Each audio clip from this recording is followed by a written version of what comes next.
I'd like to start this out by saying I love animals, and I really like learning about behind-the-scenes movies when they use animals, because especially back in the day, because we didn't have good CGI, so if you had an animal do something, you had to train it to do that, and that's no small feat.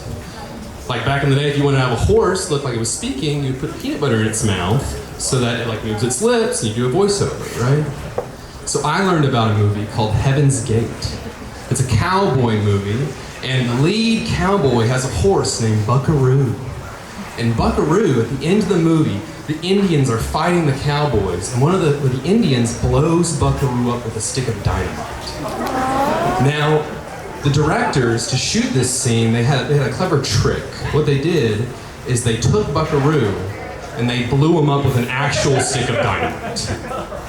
He was the star of the whole movie, and they obliterated him. So if you're a horse, it doesn't matter how famous you are. And I have another tale about that.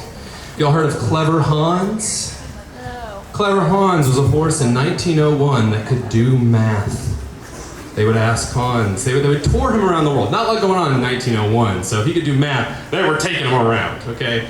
And his owner would take Hans and he'd say, Hans, was ist eins? Did I mention? Hans is German, he spoke German, the horse. Hans, was ist eins plus eins? And Hans would stomp twice, which was correct, he was always correct. And the owner believed that.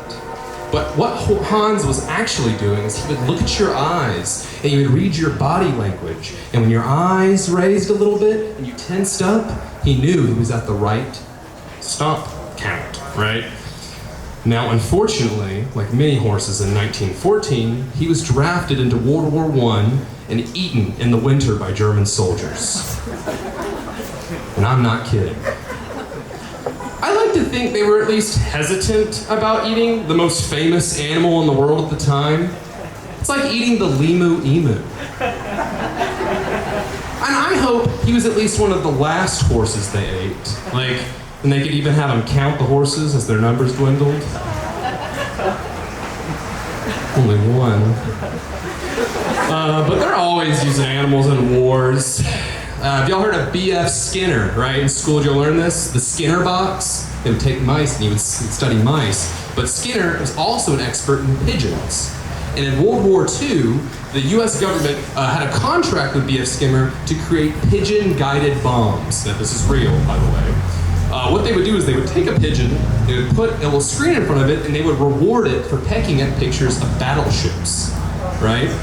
And after it was good and trained, they'd put the pigeon in a missile, and they would fire that missile, and the pigeon would peck at the little battleship, and it would guide it toward its target. And they're still doing that today, but now they train the pigeon on pictures of Iranian children. Yeah, y'all should also look up bat bombs, they're really cool. I'm not gonna talk about it, but look up bat bombs, they're really cool. But my favorite animal of all time is Koko the gorilla. Y'all don't know, yeah, this guy knows Koko the gorilla. Koko the gorilla, if you don't know about him, he was famous for his large language. He was really good at sign language, and he also went viral for petting a cat, right? But Koko, many people don't know, had an obsession with nipples. He would even ask to see them very aggressively to his zookeepers. He would say, "Show me nipples. Want nipples," right? And one of the zookeepers didn't like this, and they filed a lawsuit against the gorilla. Which, you can't bring a gorilla in court. It's a 600-pound gorilla. Plus, it's just gonna ask to see the judge's nipples, and that's not gonna help its case. But she said she felt, pressured by Koko, which, in all fairness, if a 600-pound gorilla said, "Show me your nipples," I probably would. But that bit about the cat is actually true, right? Koko he was given a cat. They were apprehensive because he's a 600-pound gorilla, but he was actually very sweet with it. He would pet the cat every night. He loved that cat so much they would use it as a reinforcement for his language, and his lexicon boomed. But unfortunately, they took the cat one night, saved the zookeeper. It escaped its house and was run over by a car. So the next day, the zookeeper had to go back to the zoo, find Koko the gorilla, and show him their nipples. That's it.